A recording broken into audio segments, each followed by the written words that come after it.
Taylor Swift: The End of an Era, episodes 5 and 6. Our 9 biggest takeaways. Swift opened up about the most emotional moments during the Eras tour and why it wouldn't have been possible without her family.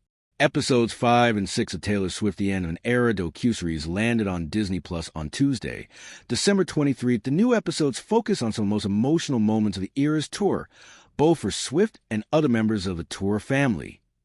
They also offer a rare look at some of Swift's most intimate relationships, with her mom, dad, and brother, as well as revealing how Travis Kelce supported her long distance when he couldn't attend the final Eras tour show.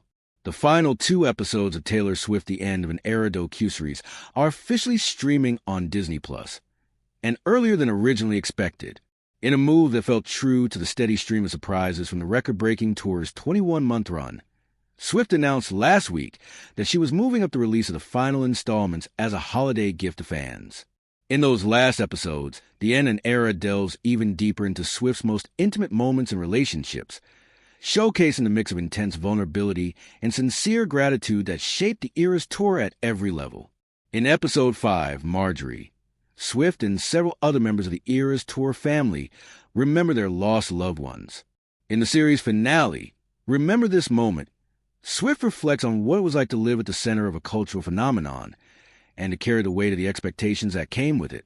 Below are Elle's 9 key takeaways from the final episodes of Taylor Swift's The End of an Era docuseries. Swift doesn't think the Eras tour could have happened without her entire family working on her career.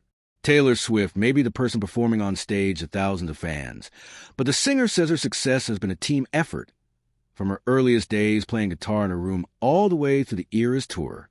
Touring is something that really brings my family together in a lot of ways. Swift says, "For me, part of the Eras tour is a celebration of my family. Ultimately, I just don't see any of this happening if all my family hadn't been involved. I mean, we work together. We're kind of family business."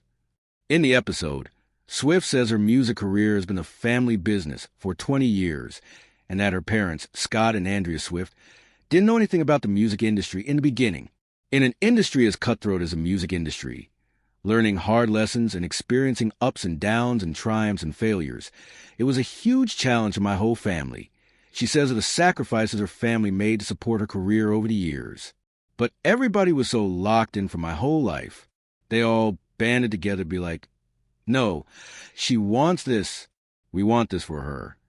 Swift's mom didn't go so far as to call her daughter's career the family business, but she did make it clear that it's been the Swift family's primary focus, which, she says, is what made being part of the Eras tour so rewarding.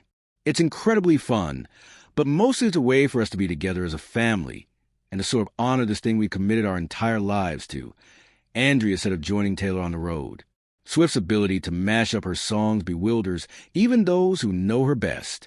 At one point in Episode 5, viewers are treated to what appears to be a clip from Swift's personal archives, in which she stampedes into a studio during a songwriting session with Max Martin and Shellback, repeatedly declaring, "I love songs." Swift's love of songwriting was never in question, but the final 2 episodes of The End of an Era highlight not just her passion for her craft, but her true mastery of it. Multiple times during the series, Swift is seen working on mashups and medleys of her own songs and those of other artists.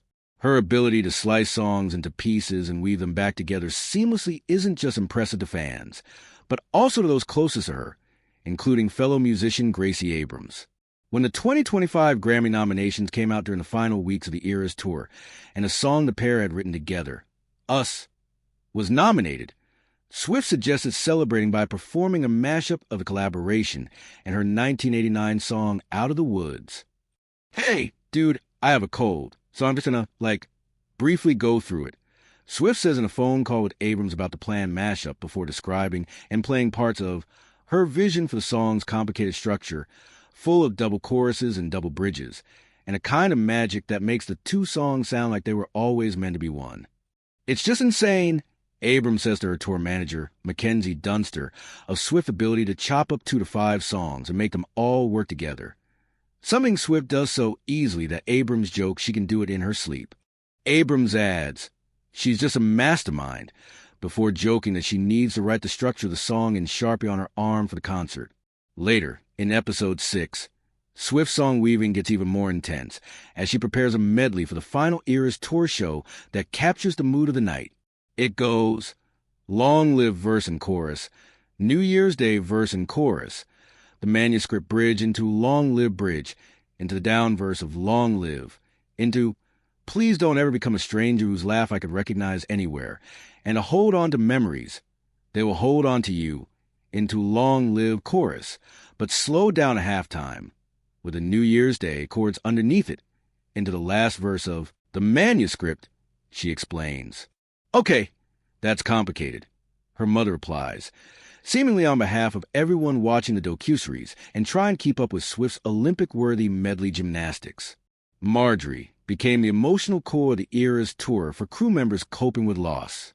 As meticulously planned and rehearsed as it was, some of the most iconic aspects of the Eras tour were traditions fans started themselves and maintained city after city, like the friendship bracelets they made and traded at each show, and lighting up the stadium with phone screens during Marjorie, a song Swift wrote in tribute to her late grandmother, Marjorie Finley, a professional opera singer.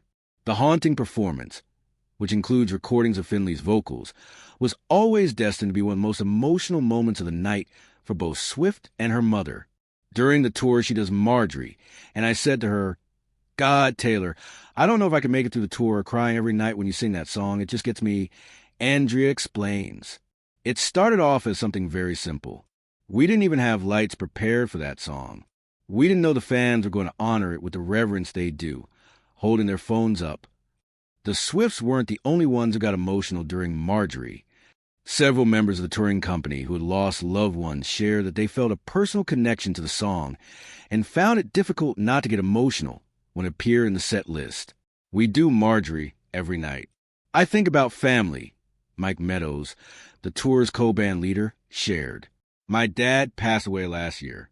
She's singing about her grandmother. But those of us who've gone through something similar, it's always an emotional moment. Camila Marshall, a background vocalist who had performed with Swift for 12 years, lost her mother in September 2021 and said she connected deeply with the song as well.